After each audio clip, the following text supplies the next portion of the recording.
Make sure that your narrative is pretty easy to follow and that your audience can stay abreast of where they are in the narrative.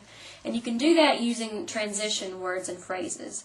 Words like first, next, now, then, after. These are words that signal time or signal time changes. And these are very important for your audience to know, to stay abreast of where they are in this narrative, how much time has passed, the sequencing of things. So those uses of transitions are extremely important. And also you need to be aware of what type of point of view should you use. Now the two main types of point of view for narrative are the first person point of view and the third person point of view. The first person point of view is through my perspective, or the me, or using words like I and me. So it's telling the story through my eyes, through my own eyes.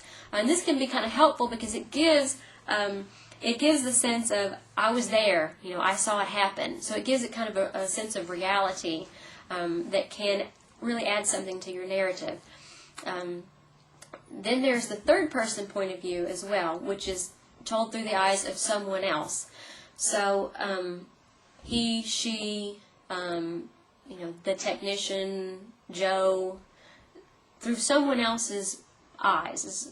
The story unfolds through someone else's eyes. And a brief example of the difference between the two is an example of first person point of view is I opened the door to the classroom, I walked in, sat down my books, unloaded all of my gear, stood up, looked around, and realized I was in the wrong classroom. Okay, that's an example of the first person point of view or the I point of view.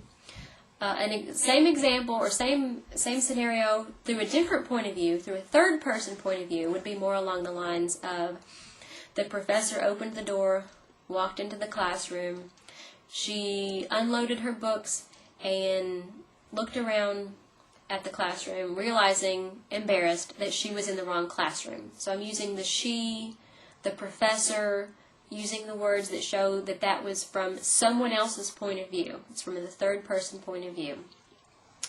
Now there are two types of third person point of view. There's the third person omniscient, and third person limited. And the difference between those is one is still told from the third person point of view or an outside party, but that point of view knows and sees everything. So the omniscient point of view knows everything that's happening to the story. It can hear all the characters' thoughts, knows everything. Whereas the third person limited is limited just to a particular person and just what a particular person hears, sees, and knows. That's all that you can see. And in general, it doesn't matter which point of view you use, whether you use first person point of view, whether you use third person point of view. Generally, it doesn't matter. It kind of depends upon the narrative that you're telling and your own style. However, the main point to remember is do not shift your point of view midstream. So if you begin your essay with a first person point of view, you should keep that point of view throughout. Don't switch back and forth from first person to third person. It's going to confuse your audience. They're not going to know what's going on because they're going to start off with your first person point of view, your bird's eye view, and then you move on to someone else's point of view. It can be very confusing. So for your narrative essays, make sure that you pick a point of view and stick with it throughout. Same thing goes for your verb tense. You can use either past tense or present tense. Generally, past tense is used more often.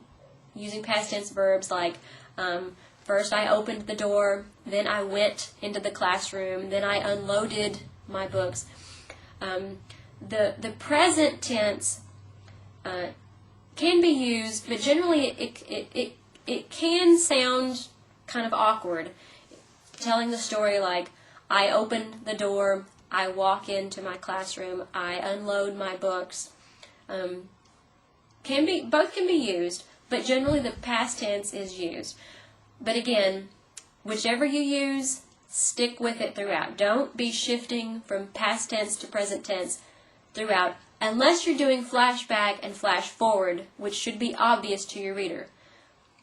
Except for those situations, you want to keep the verb tense that you begin with throughout the entirety of your narrative.